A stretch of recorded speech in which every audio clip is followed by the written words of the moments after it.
Usually when we look at a physical map of the world, we expect borders to actually mean something. Right, yeah. Like you cross a line, the language changes, the laws change, the currency changes. It's a very physical reality. Exactly. But when you look in the digital world, those rigid lines start to look more like, well, mere suggestions. Oh, absolutely. So welcome to the Deep Dive. Today is Sunday, April 12, 2026, and we are looking at a space where traditional borders are being actively rewritten by code. It is moving incredibly fast. It really is. Today we're diving into a fascinating broadcast from Blockchain Ledger News.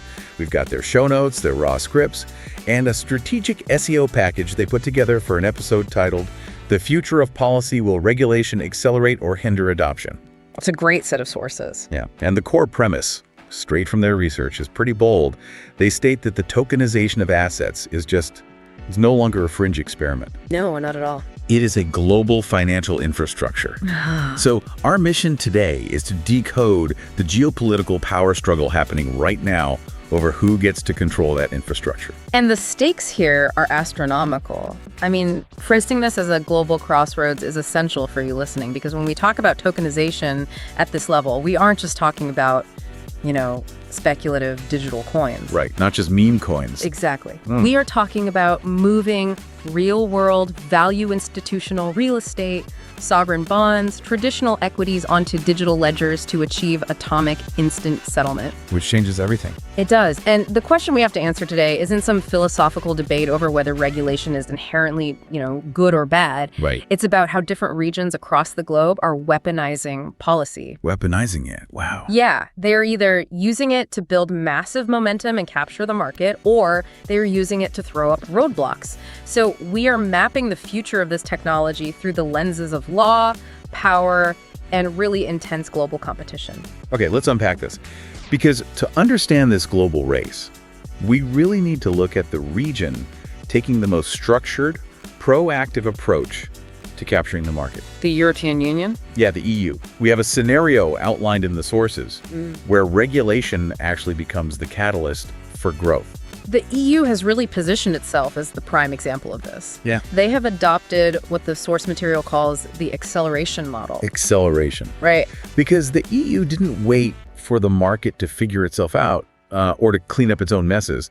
They went ahead and implemented comprehensive frameworks right out of the gate. Yeah, specifically, they rolled out MiCA, right? Exactly. MiCA, the Markets in Crypto Assets Regulation, and they did that alongside something called the DLT pilot regime. DLT being distributed ledger technology. You got it.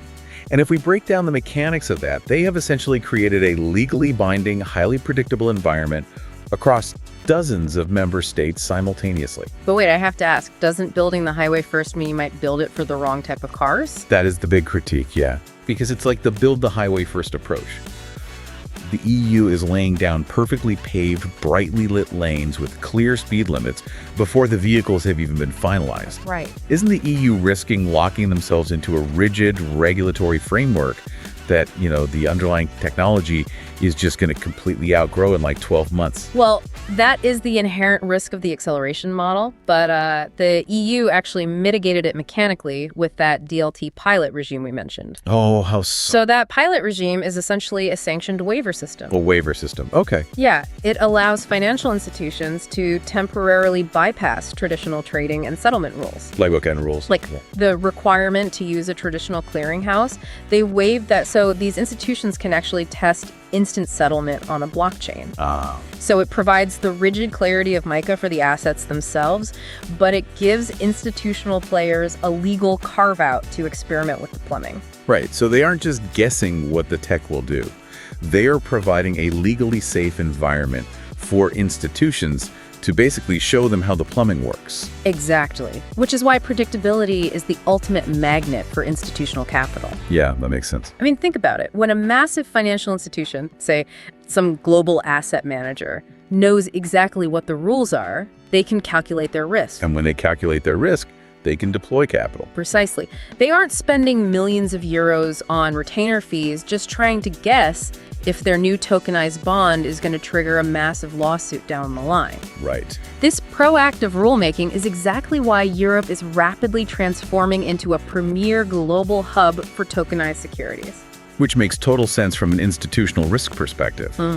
But a perfectly paved highway isn't the only way to build infrastructure. No, it's not. It makes you wonder what happens when a country wants the innovation and they want the economic boom, but they just refuse to pour rigid concrete just yet. Like, they don't want the heavy bureaucracy of the EU model. And that brings us directly to the United Kingdom's approach. Right, the UK. Which is categorized in the sources as the containment model. Containment. Yeah. Their philosophy is fundamentally different from the EU. The UK is saying, move fast, but stay inside the lines. I like that. They definitely want to accelerate the tech, but they are absolutely adamant about maintaining sovereign control over the financial system. So it's sort of like a high-tech off-road test track. That's a great way to put it. But wait, how does a regulatory sandbox actually prevent a market crash? I mean, if a tokenized asset implodes in the UK test track, doesn't real money still get lost? Well, yes. So how do they contain it without just shutting down the experiment entirely? Mechanically, containment works through ring fencing and strict parameter controls. Okay, what does that mean in practice? Well, instead of writing a sweeping law for every specific type of digital asset like the EU did, the UK relies on tech-neutral rules and case-by-case approvals. So in a sandbox, regulators might say to a bank, okay, you can test this tokenized derivative, but you are capped at £50 million in total value. Oh, I see. And you can only onboard 50 accredited institutional clients. So it's essentially a controlled blast zone. A controlled blast zone where regulators have a front row seat. Exactly. Wow. They observe the data flows, they monitor the settlement times, and they apply targeted guardrails in real time. So if the product fails? The damage is capped, and the broader financial grid is completely insulated. That is smart. It is. It's a highly adaptive, flexible model that shapes adoption through direct industry-government collaboration. So it's competitive, but it isn't chaotic. Right. Now, if we contrast the EU's highway and the UK's controlled test track with the United States, we hit a completely different paradigm. A very different paradigm. The sources define the US approach as the resistance model.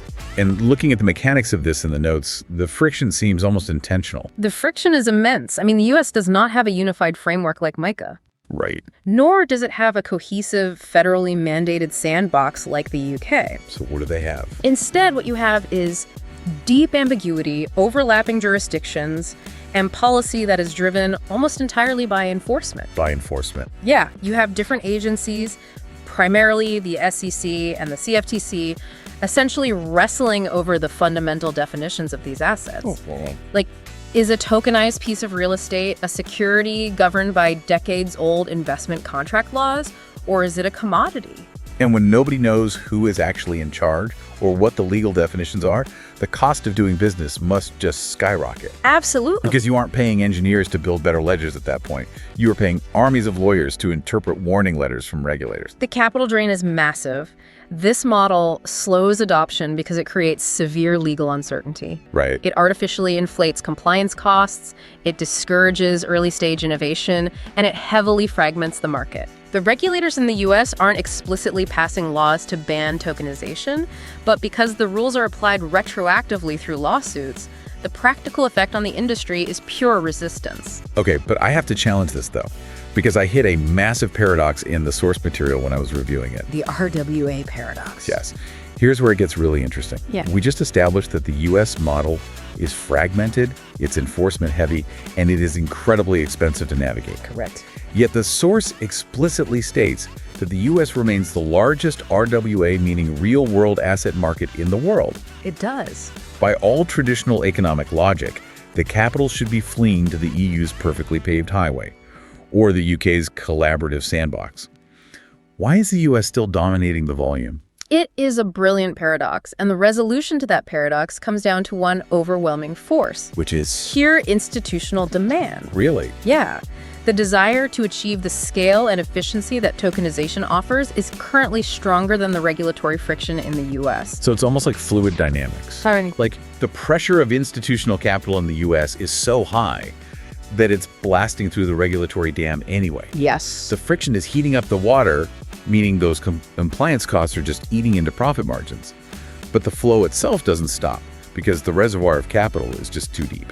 That analogy captures the mechanics perfectly. The US traditional financial market is so vast. And the underlying assets are so deeply liquid that massive institutions are just willing to absorb the heat. They'll just pay the lawyers. Exactly.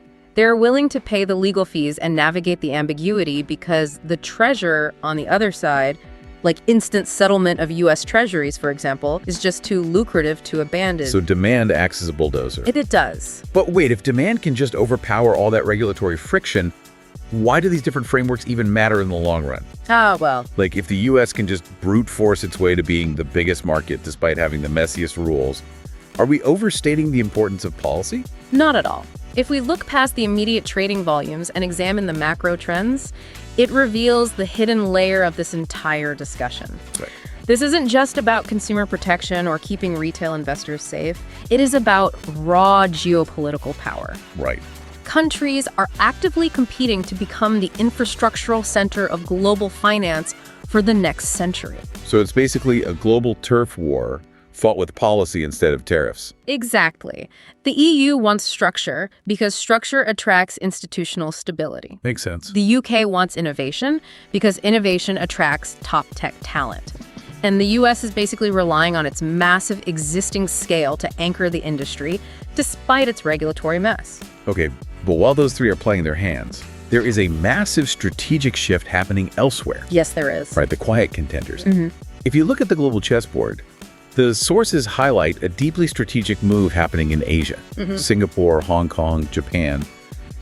They aren't just picking one of these three models off the shelf. No, they are doing something much more interesting. They are actively observing the rest of the world and building hybrid models. Asia is arguably executing the most sophisticated approach globally right now. Really? Oh, absolutely. They are watching the EU's clear, structured highway, and they're watching the UK's flexible test track. And they are stripping out the inefficiencies of both. Wow. Take Singapore, for instance. Through initiatives like Project Guardian, the Monetary Authority of Singapore isn't just regulating from some ivory tower. Right. They are actively partnering with massive global banks to pilot tokenized foreign exchange and sovereign bonds. So they are taking the absolute legal clarity of the acceleration model and merging it with the iterative, collaborative sandbox of the containment model. You nailed it. They are essentially engineering the perfect environment for institutional capital, Right, while completely discarding the US's resistance model. And this is exactly why this matters to you, the listener. The future of policy isn't just a dry legal debate over securities law. Right, it's not just lawyers talking. It is a geopolitical chess match that will dictate where the world's money flows, where it settles, and where it is stored. Yeah. The nations that build the most efficient, legally sound infrastructure will control the financial rails of the 21st century. Which brings up a very practical problem for the rest of us. What's that? Well, armed with this understanding of the global turf war, how do you and I actually track who is winning this race in real time? Right. It's a lot of noise. Exactly. If you open up a financial news site right now, you are just hit with a barrage of headlines about new rules, overlapping agency lawsuits, random pilot programs. It is incredibly overwhelming. It is. But to cut through that noise, the sources provided a highly practical 5-point policy checklist. I loved this part of the show notes. Yeah, it basically functions as a predictive framework. Instead of reading an article and wondering if a new law is, good or bad for the market, Right. you can use these 5 metrics to determine whether a region is structurally moving toward accelerating or hindering tokenization. Okay, let's test that framework for the listener. So point number 1 is clarity. Clarity, yes. If I'm an institutional investor trying to decide between deploying capital in London or New York, how do I measure clarity? You measure it by looking at definitions. Okay. Are the rules actually defined and are the tokens officially classified? Give me an example. Okay. If a company issues a token representing a fraction of a commercial high-rise, does the host government have a legally binding definition for what that token is? If the answer is yes, capital can model its risk. If the answer is ambiguity, meaning the company might get sued 3 years later because the definition changed retroactively, well, that lack of clarity shifts capital out of the region. Because at that point, you're forced to spend $5 million on legal defense instead of spending $5 million on developer talent. Exactly. That makes a ton of sense. And that actually leads into point number 2, infrastructure. Right. Does the region actively provide safe spaces for innovation? So this is the sandbox stuff. Yes. Do sandboxes and pilot regimes exist? The existence of these infrastructures is a hard signal that a government wants to nurture the technology and integrate it into their economy, rather than just police it from the outside. Okay, so point 3 is enforcement style. Let's look at this through the lens of a hypothetical. Sure. Say a startup builds a new decentralized lending protocol. Do the regulators call them in for a meeting to understand the tech, or do they just serve them with a subpoena and let the courts figure it out? Right, and that difference in behavior defines the entire market tone. Yeah. Is the regulatory style collaborative? Are they neutral? Or are they aggressive and enforcement heavy? Like the US. Right. A collaborative style points to containment and shaping. An aggressive enforcement-first style creates a chilling effect across the entire sector. It is the defining hallmark of the resistance model. Okay, point 4 is market incentives. This seems to be about whether the broader ecosystem is aligned to help you succeed. Yeah, it asks if the traditional financial system is being encouraged to interact with the new digital system. Like, are there tax incentives for blockchain developers? Exactly. Are grants available? And most importantly, is the traditional banking sector being encouraged to provide services to digital asset firms, or are they being quietly pressured by regulators to cut off their banking access? Oh, that's huge. Because if you can't get a bank account, you can't run a business. Precisely. And the final point, point 5, is global alignment. This feels like the most crucial metric for the long term, because tokenization, by its very nature, is a borderless technology. It is. So if a country creates a flawless, perfectly clear set of rules, but those rules are technologically or legally incompatible with the rest of the world. They haven't built a global hub. No, they have built a walled garden. Right. Alignment means looking at whether a jurisdiction is prioritizing interoperability. So are they adopting emerging global standards so that a tokenized bond minted in Tokyo can settle instantly with a smart contract in Frankfurt? Exactly. That is global alignment. So for you listening, this checklist is a lens. The next time you read a headline about a regulatory shift, filter it through these mechanics. Right. Does it provide clarity? Does it build infrastructure? What is the enforcement style? Are there market incentives?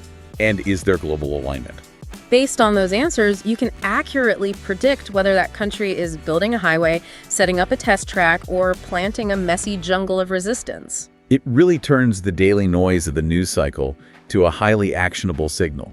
It does. It forces you to look at the underlying mechanics of global finance, allowing you to see the actual movements of capital rather than getting distracted by the political theater. I love that.